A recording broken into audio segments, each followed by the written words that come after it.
Okay, here we are.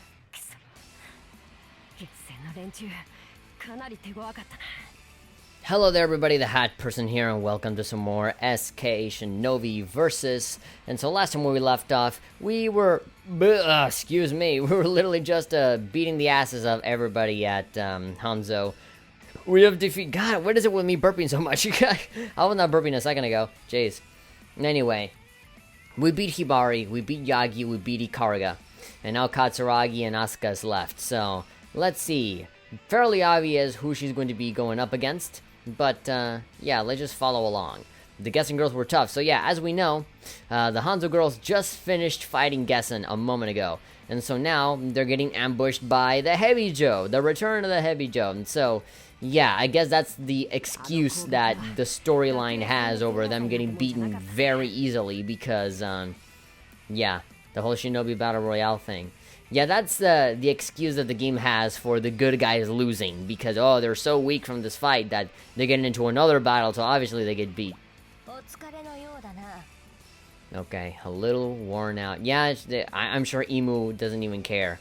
She's not the whole kind of person to be like, oh, we need an honorable fight one-on-one. No, she doesn't care. She probably just, you know, still beat her ass.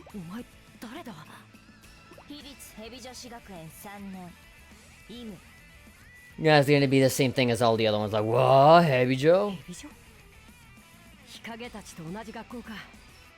Well, from the same school that Hikage and the others used to be in.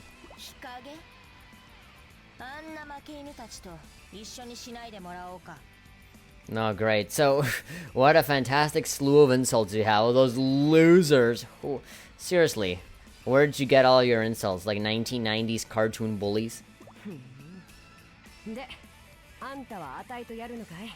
No, I'm gonna fight you. You're gonna lose, your dweeb. You dork. Your dorky face.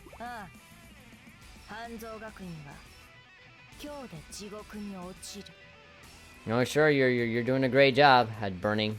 You're literally just beating people up and then leaving for no reason.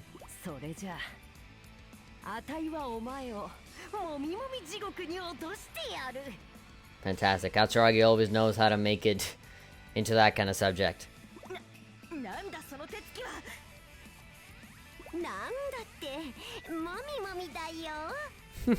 I missed that. I missed her doing that voice.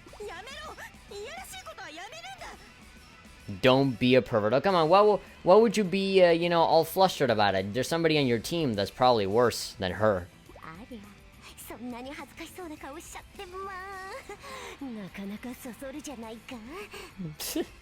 You know, it surprises me. Like, why didn't Katsuragi fight Riona? I don't understand that. I feel like the both of them would be perfect for each other and whatnot.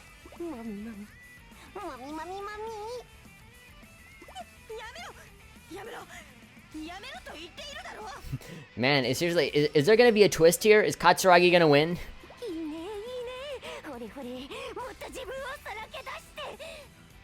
She's getting very into it.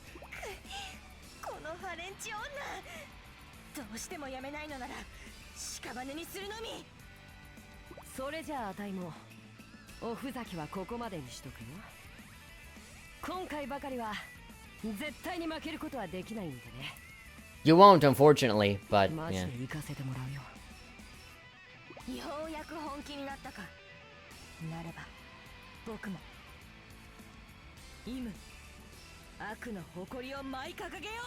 Sure, let's dance for the honor of evil. Let's molest each other until we're satisfied. Alright, here we go. The girl that stole that stick that Goku had in the original Dragon Ball, Imu, she's here to fight against Katsuragi, the expert molester extraordinaire. So, yeah, here we go. Imu's pretty fast and cool. She has some cool moves up her sleeve. She has like some thunder-based moves as well that paralyzes anybody fairly easily. So, yeah, although I don't think I'll be doing any of that. I want to continue my streak of just beating people up without even needing to transform.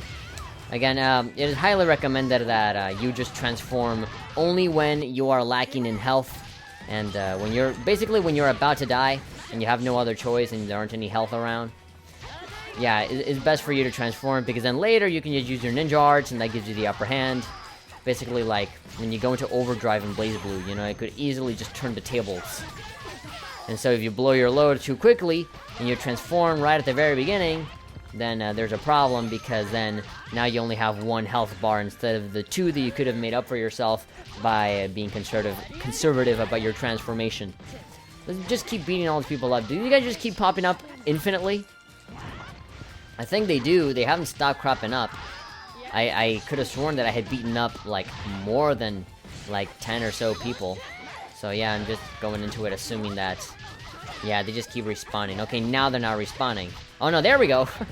Exactly when as soon as I said it, they popped up.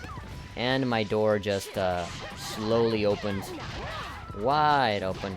It's like I'm in a scene in Paranormal Activity, just the door slowly opening up and then being like, oh, that's scary. Can't be the wind or anything. Clearly has a ghosts. She's doing the cross panzer. Oh, no, no, no, no, no. Ow, ow, ow, ow, ow, ow, ow. I don't like it. No, you're looking at my green camo pants. My camo panties. Okay, there we go. You know what would be really cool? This would be like a funny mechanic. Is that if you could just grab the enemies that you send flying towards the character that you're fighting. You know, like you're fighting somebody, right? And then I send enemies, like cannon fodder enemies, just flying for an aerial rave. But I just let them go. And so if the character is in front of the enemies that are flying, then that'll actually take effect and they'll get hit. You know? And they'll just be sent flying along with them. I don't know. I feel like if that was applied on me, that would be fairly annoying. But, you know, versus an AI, I think that'd be a fun thing to see. I mean, you gotta think with your toes, right? You're a shinobi, you know? You gotta thrive on... You gotta improvise based on your environment. You know, you're a ninja, stealthy, thinks fast, you're quick, cool.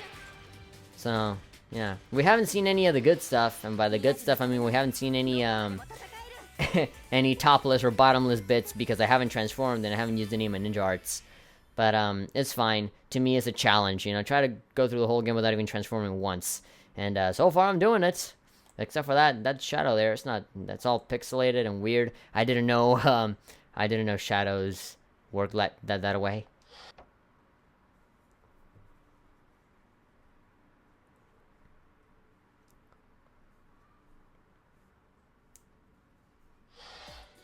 And here we are.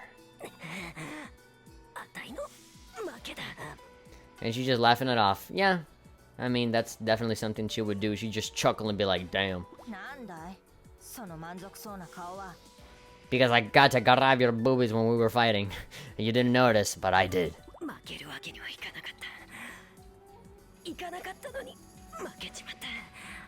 Well, you know, saying that you're gonna do something doesn't magically make it so.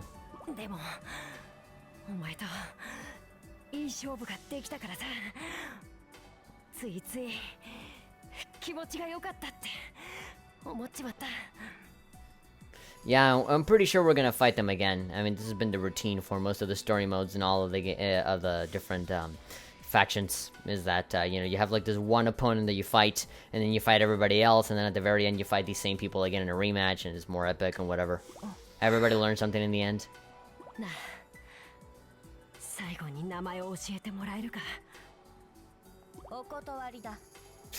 Yeah, I mean, I guess so. Like, why would you give her name?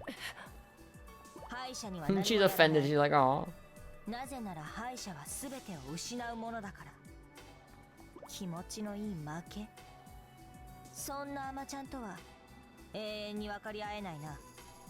Well, that's obviously a thing that an evil shinobi would think.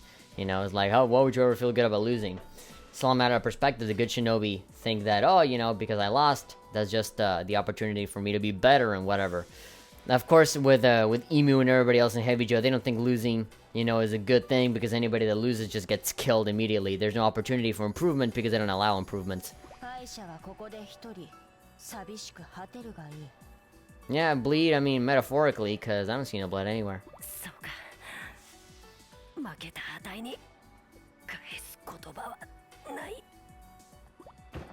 Blah. Thud. Now that's Katsuragi for you. She's one of the strongest. You're still fixated on that, aren't you?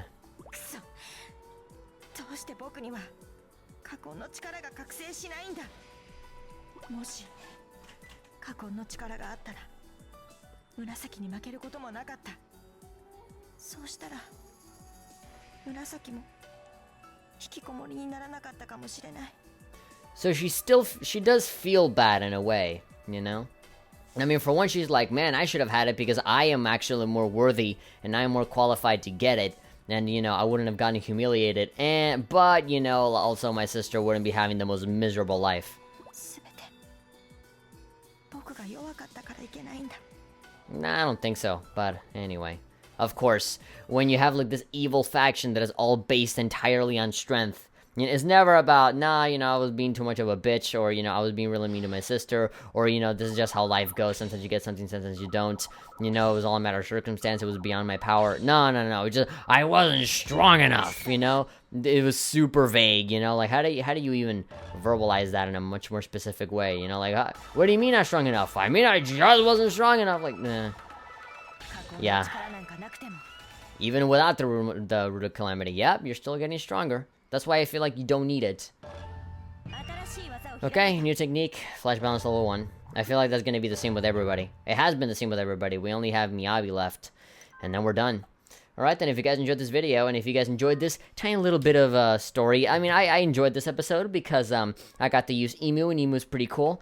And I like her little like Dragon Ball is like bow staff that she got going on. I like Katsuragi, just her doing her own thing. I love her for that. She's one of my favorites. Also, that little tidbit at the end of Emu actually not being that bad of a person. You know, she actually does like feel bad over everything that happened with Murasaki.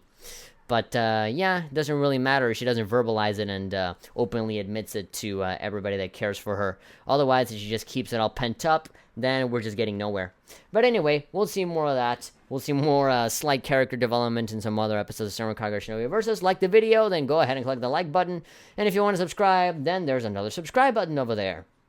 And there's a crap ton of other stuff that you can do. You know, I have a Twitch. You can follow that. I have Twitter. You can follow that. I have Tumblr. You can follow that. I even have a PayPal now. If you want to donate something, you can just go ahead and do that, you know. Obviously, you don't have to do it, but, you know, the button is there just in case, you know, we're saying.